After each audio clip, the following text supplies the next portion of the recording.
हाफिज साहब ज़रा आपसे बात का आगाज़ करते हैं क्योंकि मैंने प्रोग्राम का आगाज़ भी मौलाना साहब की गुफ्तगू से ही किया। मौलाना साहब खैबर पख्तूनख्वा में तब्दीली के हवाले से बात तो कर रहे हैं, लेकिन वो पाकिस्तान तहरीक इंसाफ के अंदर ही तब्दीली की बात कर रहे हैं। वो कह रहे हैं कि अगर PTI बेहतरी चाहती है तो तब्दीली अंदर से ही लेकर आए, यानी गंडापुर साहब को हटाकर किसी और को वज़ीर आला लाया जाए। क्या ऐसी कोई कोशिश हो रही है और इस पर PTI को कायम करने की कोशिश की जा रही है JUIF की तरफ से? सर बिस्मिल्लाहिर्रहमानिर्रहीम, बहुत शुक्रिया डॉक्टर साहिबा। देखिए, बात बुनियादी तौर पर तो मौलाना साहब की प्रेस कॉन्फ्रेंस और प्रेस टॉक से जो सवालात पैदा हुए हैं उसी तनाजुर में आपका सवाल है। लिहाजा मैं इतना ज़रूर कहूँगा कि मौलाना साहब ने जो कहा कि PTI की अंदर से अगर तब्दीली हो तो हमें एक्सेप्टेबल है, लेकिन ये भी उन्होंने इंदिया दिया कि जमीयत उलमा इस्लाम बज़ात ख़ुद या दीगर अपोजिशन जमातों से मिल के तब्दीली के लिए कोशिश नहीं है, क्योंकि सुबह मुतहमिल नहीं हो सकता। हाँ, अगर PTI की अंदर में से उनकी सफ़ों में से तब्दीली आएगी तो जमीयत उलमा इस्लाम इससे रोगर्दानी नहीं करेगी, यानी होना चाहिए। इसका मकसद यही था, वो ये कि मौलाना साहब ने इस जुमले से सयाक और सबाक में जो बातें की वो खैबर पख्तूनख्वा की हुकूमत की कारकर्दगी, उनकी नाकामी, बिलखुसूस करप्शन के हवाले से, लेकिन आपने मुझे डॉक्टर का खिताब दिया, मैं उसके लिए शुक्रगुजार हूँ। दूसरा मुझे बताइए, वज़ीर आला की फिर तब्दीली की ख्वाहिश क्यों है? अली अमीन गंडापुर साहब को हटाने की क्यों बात करते हैं? मैं चलो डॉक्टर नहीं है, हाफिजा तो है ना, हाफिजा तो है, बता दें। हाफिजा तो है, कुरान की हाफिजा तो है, इतना तो मुझे मालूम है, तो चले हाफिजा समझे।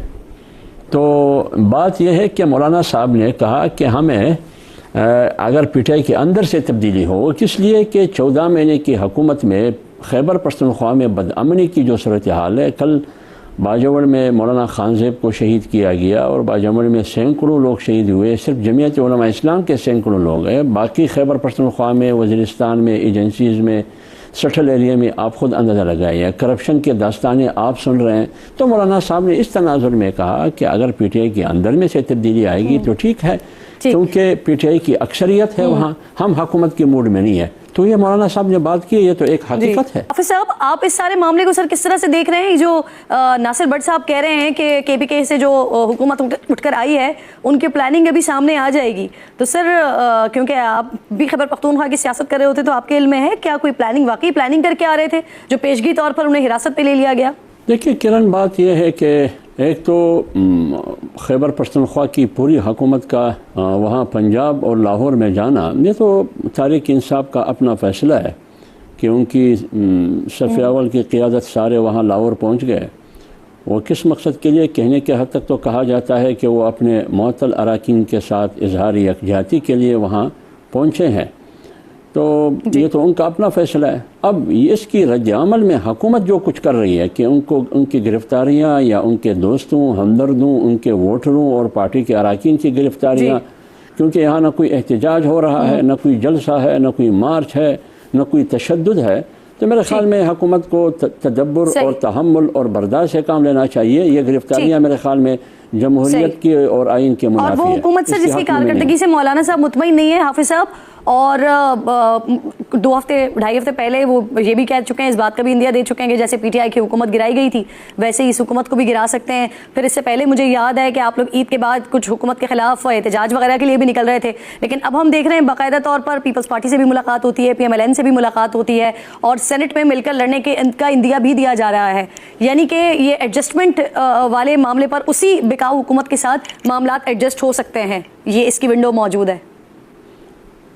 नहीं, बात यह है जब आप एक तरफ असम्बली में है, असम्बली के अराकीन हैं आप, और मौलाना साहब के पास जो पार्टियां खैबर पख्तूनख्वा की असम्बलियों में मौजूद है उसकी एक स्ट्रेंथ है, एक तादाद है, तो PMLN भी उनकी क़ियादत मौलाना साहब के पास आए हैं इसी पेशावर में, शायद सीनेट इलेक्शन के बारे में पीपल्स पार्टी भी आई है। तो जब आप असम्बली के अंदर आपके अराकीन मौजूद हो, पीपल्स पार्टी के अराकीन भी मौजूद हो, उस पार्टी की एक वजूद हो और PMLN की भी वजूद हो, ANP की भी वजूद हो, अगर ये अपोजिशन जमातें एक बिल, एक कानून साजी पर उनकी इकट्ठ हो सकती है, जैसे कि आपको याद होगा कि 1-2 महीने पहले माइंस एंड मिनरल्स पर एक एक्ट आना था, तो ये सारी पार्टियां इकट्ठे होकर सर पेरस जमीयत उलमा इस्लाम उनका रास्ता रोका गया।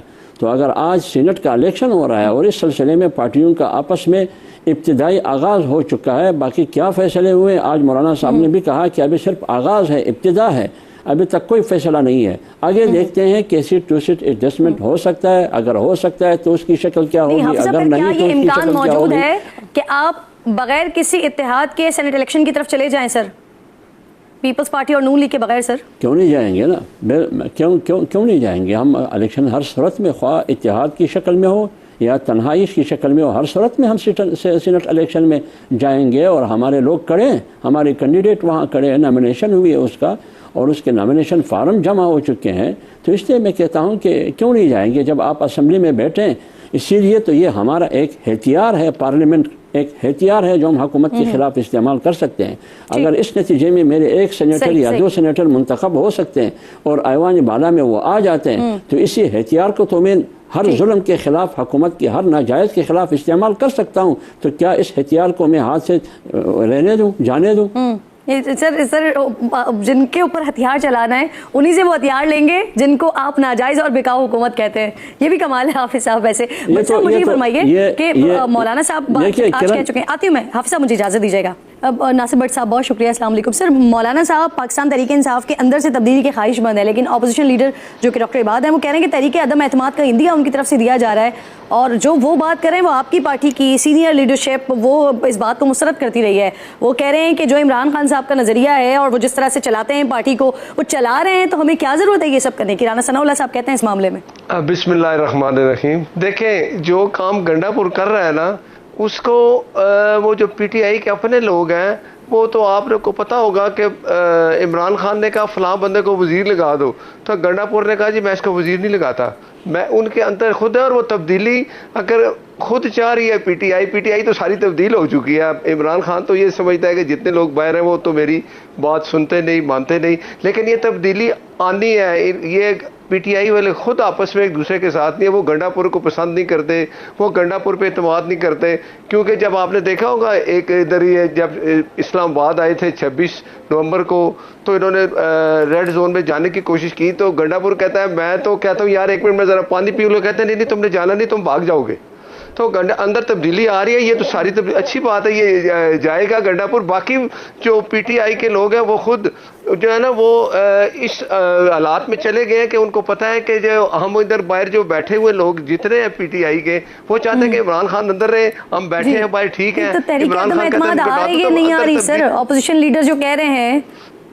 देखे तहरीक एतमाद अगर देखें, अगर एक जमहूरी तरीका है, अगर उस पे लोग अगर उनके खिलाफ तहरीक एतमाद आएगी तो ज़रूर आ जाए, लेकिन मुझे ये यकीन है कि उससे पहले खुद ही गंडापुर को इमरान खान आपस में ये लड़के तो इस काबिल ही नहीं रहेगा कि वो वज़ीर आला रहे। तब्दीली आनी है और गंडापुर के खिलाफ अगर तहरीक एतमाद आएगी तो वो मेरा ख्याल है कि जमहूरी तरीका है, उस पर किसी को इतराज़ नहीं होगा।